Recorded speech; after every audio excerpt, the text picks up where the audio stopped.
Okay, so empires and states developed new techniques of imperial administration, and it was based on the success of earlier political forms.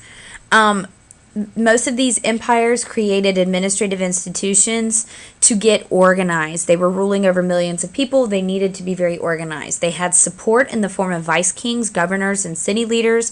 They also had record keepers, post office officials, tax collectors, soldiers, census takers, and judges. Um, some examples, concrete examples of administrative institutions were that the Chinese developed the best communication lines in the king throughout the world. Messages could easily be sent and received via their messenger system. Rome had the greatest infrastructure. This consisted of roads, aqueducts, and cities.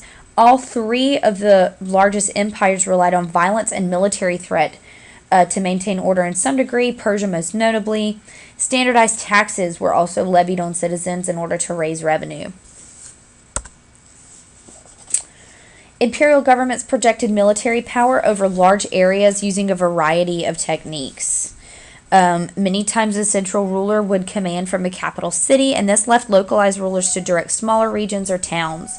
This sometimes led to insubordination and small rebellions. Dynasties were set up to create successive lines of imperial rule, like the Chinese families, the Roman emperors, and the Persian kings. In Rome, there was also an influential Senate and an imperial advisory council.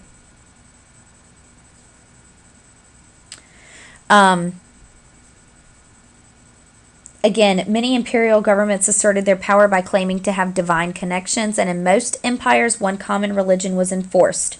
While governments allowed citizens to keep their respective religions, minorities were often taxed and vulnerable to religious persecution, and they also taxed citizens in their conquered territories, reminding them that they were the subjects of the government. Military was also used to create supply lines to get things from the outside border to the interior of the empire, defensive fortifications and fortresses throughout the borders, again, defensive walls and roads like the Great Wall of China, and they also were the ones that oversaw the setting up of new territories and conquered peoples, establishing them to the Roman way or the Chinese way, the Han way, the Persian way, etc., etc. Trade enabled states to gather wealth and increase in size and influence. States that produced high demand products like silk could trade them and become wealthy. Empires like Persia, which controlled major trade routes, could also profit by taxing goods that passed through their territory.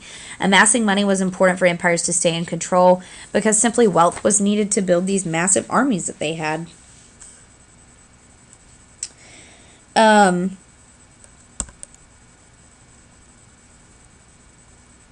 You also had unique social economic divisions developing in imperial societies.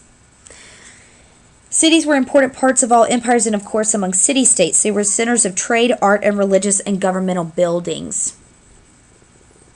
They also had public performances of religious rituals and political administration of the states and empire. Cities were the place that goods and ideas were exchanged, and often these cities were meant to be bold and beautiful to look at as a great display of power.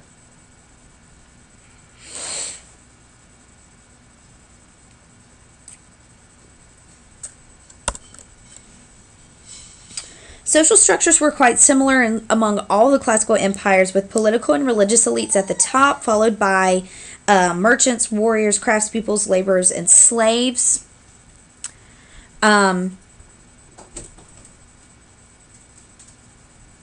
Social class was often determined by which area of the empire you were from, especially when empires spanned multiple cultures. And we've talked about, you should have noticed that when you were doing your videos earlier, most of these classical societies were patriarchal. They had, or like in the Mauryan and the Gupta societies, they had a caste system that was also patriarchal.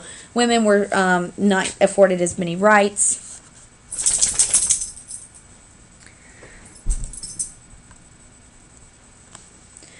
Emperors used a range of methods to maintain production of food and provide rewards for the loyalty of the elites.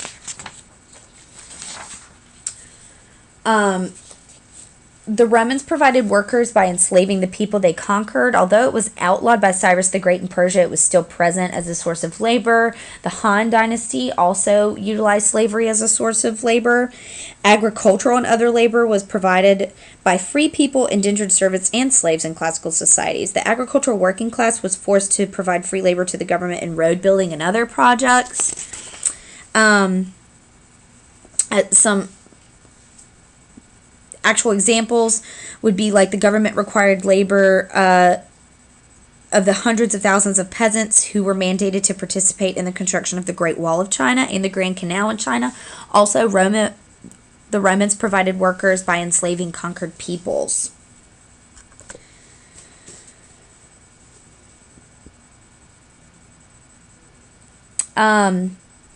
Patriarchy, again, shaped gender and family relations in all imperial societies. In China, family structures were based on Confucianism, which was based on relationships within the family. Typically, fathers are at the top of the family, their sons are second, mothers are third, and sons' wives were the lowest in the family. For the most part, men dominated the family structure, and loyalty to the family was considered to be the most important. In Persia and Rome, gender played a greater role than family structure necessarily. Men performed jobs and left the home to earn wages. Women stayed home and took care of the family and chores. Most women married at a young age, and some in their teens to men who were even in their 20s.